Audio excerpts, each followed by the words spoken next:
Bafowethu nodadewethu ngibingelela kakhulu emakhaya lona okhulumayo nguSilwayi Phikathi ongaphansi kwenhlangano Silwela Ezemvelo Foundation. Inhloso ngqangi yalolu suku lwanamhlanje ukuthi size lapha ukuzofezekisa izithembiso esike sazenza ngaphambilini Isivuno Foundation ukuthi sifisa ukubona umuntu owumama, umuntu wesifazane ebuyela emhlabathini elima njengoba sazi ukuthi igeja kubantu besifazane liyitherapy. So siyakudinga ukuthi abantu besifazane babuyele emhlabathini ukuze bakwazi ngoba ukudla okuningi kuphuma khona. Okunye futhi okuyikhona okubalekile namhlanje njengoba sivakashelwe MEC ubaba uZuma, kuyintokozo enkulu kuthina lokho ukuthi sivakashelwe umuntu omkhulu kangaka eminyangweni ukuthi azogqugquzela lento esiyenzayo. Ngibonge kakhulu futhi kubantu ababeyingxenye yaleli phupho ukuthi namhlanje sikwazi ukuthi sila sikhona nje kungenxa yabo. Bafowethu asilutho ngaphandle kwenu, but into ebaluleke kakhulu ukubambisana kuzo zonke izinhlaka ezithintekayo ekulweleni isivuno esihle ngoba ngaphandle kokudla nangaphandle kokuthi silime nangaphandle kokwenza ezolimo zibe imfashini kuthina asilutho bafowethu. Ukudla ikhona okubalekile, ukudla ikhona okuphilisa isintu. Indlala ibangulaka niyakwazi lokho, umuntu olambile unolaka, so asikwazi ukuhlala sithule sabantu abasha kepha sibone ukuthi isizwe sethu sihuqwa indlala, even ikhona indlela engenzeka ngayo ukuthi sixoshe indlala emakhaya. Bafowethu ngiyabonga kakhulu, sibonge nezihambeli zethu esibe nazo, sibonge kakhulu nabasichasile nabasisingathile kulolu suku, siyabonga kakhulu.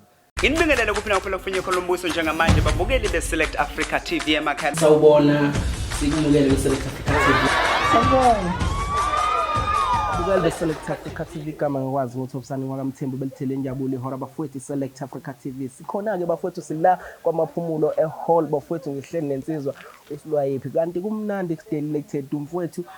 Asikubingelele sikwamukele kweSelect Africa TV. Ngiyabingelela kakhulu kubalaleli nakubalandeli beSelect Africa TV mfowethu. Hlezi kuyintokozo mfowethu kuba nani bafowethu. Mfowakhathi siyathobeka kuba la mfowethu asitshele namhlanje sila kwamaphumulo ehall siyabona kwenzeka izinto ezinhle kakhulu. Awusithathe usibeke bhuti wami. Namhlanje bhuti ngithe asithi ukuphuma kancane entweni abantu abasazi ngayo njengomculo kaMaskandi nokuthi sibheke ukuthi umculo kaMaskandi umuntu umeyucula ukhona omunye umcabango angawenza. Lo okhulumayo uSilwayi Phakathi kwaNombogo Johannesburg kwamaphumulo umphathi weSilwela Isivuno Foundation okuyifoundation yami engenza inzuzo non-political and also etargethe kakhulu omama abahlala emakhaya ukuthi singaba uplifta kanjani bayibone nabo bekuyi-mainstream yezinto enzenzeka emhlabeni. Enye into ekhona msakazi njengamhlanje usuku olusijabulisa kakhulu Silwela Isivuno Foundation ukubona ukuthi asibancinyane la ngaphakathi nje kukhuluma ubaba uMEC uSupha Zuma wezolimo okuyinto iSilwela Isivuno eziqhenyayo ngayo ngokumletha kubantu bakithi ngokumletha nama-services nezipho esesithe siyahamba siyinikeza abantu bakithi bethokoze kakhulu ngosuku lwanamhlanje. Mfowethu siyajobeka siyajabula futhi into esibonayo siyabona ukuthi abantu baphume ngomningi wabo sengixoxe nabantu abaningi befika ubone ukuthi baphethe ama-product ahlukene. Engicabanga ukuthi lento wena isukaphi ke kuwena nje ngoba ngiyakubona umfana osemncane but uthando lolimo kuwena.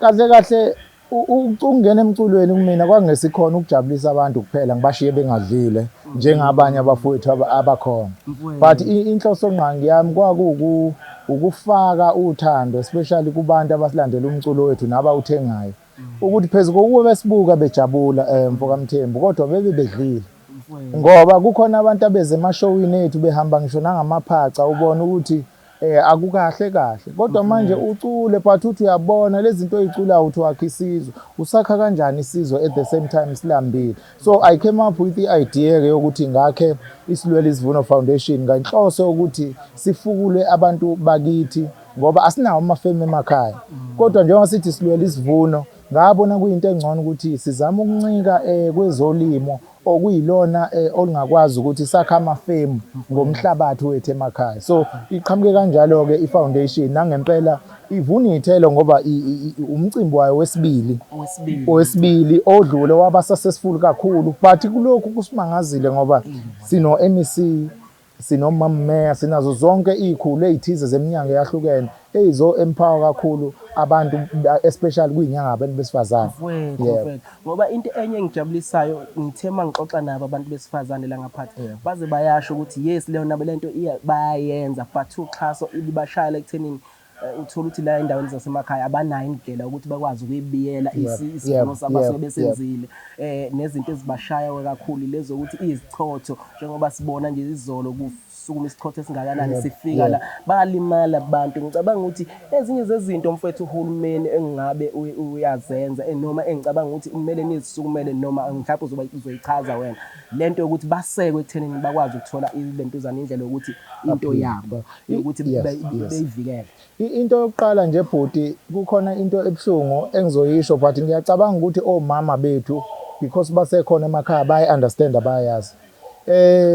Into engicabanga ukuthi siyiSilwela Isivuno Foundation sisazohamba siyokhophoza ey'ndaweni kumakhosi omhlabathi ukuthi akuzange ukuthi sike siqale ekuqaleni la silahlekelwe khona indlela yokuphila. Okokuqala kunokulinywa kwensimu yenkosazane. Insimu yenkosazane kuba isimo la whereby okulinywa khona insimu ukuze kuvikelwe isivuno kuyisona esiyisona esisondlayo. So ngaphandle kwensimu yenkosazane okokuqala asikwazi ukuthi isichotho singashaya okanye singafohloza ikhaba okuyilona esithembele kulo. Ngensimu yenkosazane kwakwenzelwa lokho. Okunye iSilwela Isivuno Foundation esifuna ukugqugquzela. That's why size ngasondeza kakhulu ubaba uMfikiseni Magubane oyinxusa leSilwela Isivuno Foundation onolwazi oluyinzulu nowungoti emasikweni esintu ukuthi asisiza sichushise nala singaboni khona. Okwesibili iSilwela Isivuno bhuti sihambe ecishe umaphumulo wonke sibheka izingadi eziseduze nemfula ngoba we strongly believe into eyenza ukuthi omama bethu okanye abalimi abasafufusa endaweni yakithi kaMaphumulo bangaphumeleli. One, kuba inkinga yamanzi. Nakuba belimile bagcina belima insimu othola ukuthi incane ngenxa yokuthi amanzi atholakala kude, amanzi ayagqoza. Sishaya ikhwelo-ke namhlanje kubaba u-MEC ukuthi baba u-MEC sinenkinga yamanzi. Amanzi kanti sinayo imfula. Sinothukela, sinomvoti, kanjalo neminye imfula egelezayo engapheli. But we strongly believe if mangase siprovide-ke ngenye indlela ye-irrigation, isizwe sakithi singakwazi ukulima amasimu amakhulu angakwazi ukuthi aphilise imindeni eminingi. Siyathokoza kakhulu mfowethu futhi siyajabula njengoba ubala nje ubaba uMfikiseni Magubane. Bakhona-ke nabaculi abaningi mfowethu abathe abasondele kuwena njengoba usho ukuthi ubusemkhakheni wezomculo futhi usemkhakheni wezomculo, but uthe abantu abasondele wabasondeza nabaculi ukuthi abeze bezodlalela abantu. Siyabona bakhona oSquare. Yebo.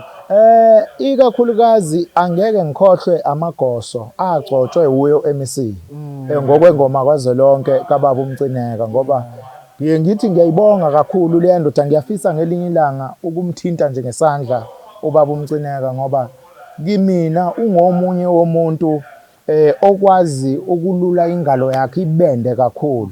Ukuqhamuka nje nalomqondo ukuthi Amagoso akwazi ukuthi anikezwe iplatform ngokwaZwelonke.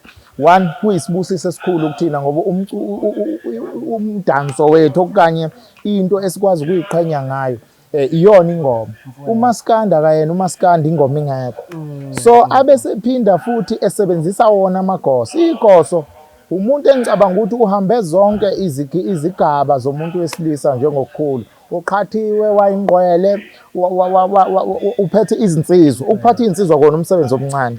So mangase labo bantu bakwazi njengoba behlangene ba-workshopa wabadeploya u-MEC ukuthi ngempela balwele isivuno kulinywe emphakathini. Nginethemba lokuthi izofezeka iphupho likaNgqongqoshe lokubona iKwaZulu Natal ihlaza kakhulu kuhle. Mfowethu siyathokoza kakhulu futhi siyabonga ngana kwethu konke mfowethu kube kuhle mfowethu. Siyawubona nomcimbi uhamba kahle ngendlela esimangaliso. And into enye engimangaza mfowethu uyasho ukuthi lento iphuma ephaketheni lakho siyabona ngendlela okuhle ngayo la wethu siyacela futhi siyafisa uhulumeni ukuthi ayixhase lento ibe yiyona siyathobeka kakhulu kodwana mfowethu ngiyabonga kakhulu amazwi nje okugcina engawenza akusikhona ukuthi masicula sijabulisa abantu nje bese kuphelela lapho but siye sifuna ukuthi abantu zithini i-story behind injabulo yabo ngoba khona abanye abeze showini bezojabula ngempela ngoba they mean it ngoba ngempela ekhaya akanalutho ekhaya ukhisa inyombazana ngenxa yokunga-afford ukuthi akwazi ukubeka isinkwa etafuleni kubuhlungu kakhulu lokho bhuti ngoba kwenza indoda ehlele ukuzithemba so siyawanxusa namadoda ukuthi amadoda awasondele akwazi ukuthi abe i-part and parcel yale program ukuze sixoshe indlala emakhaya ngiyathokoza kakhulu. Ngiyabonga kakhulu babukeli beSelect Africa TV insizwa bafowethu uSilwayipho Mfokakhathi sinaye namhlanje la kamaphumulo bafowethu kumnandi kudelile sibona izinto ezahlukahlukene ezinhle ezenziwe emphakathini ngize ngabona nensango ke bafowethu ukuthi insango iyaphilisa kuningi bafowethu Select Africa TV sikhona uyasilandela einkundleni zokuxhumana Select Africa TV uyasubscribe bafowethu hleze kukuhle njalo siyathobeka kakhulu futhi yeah.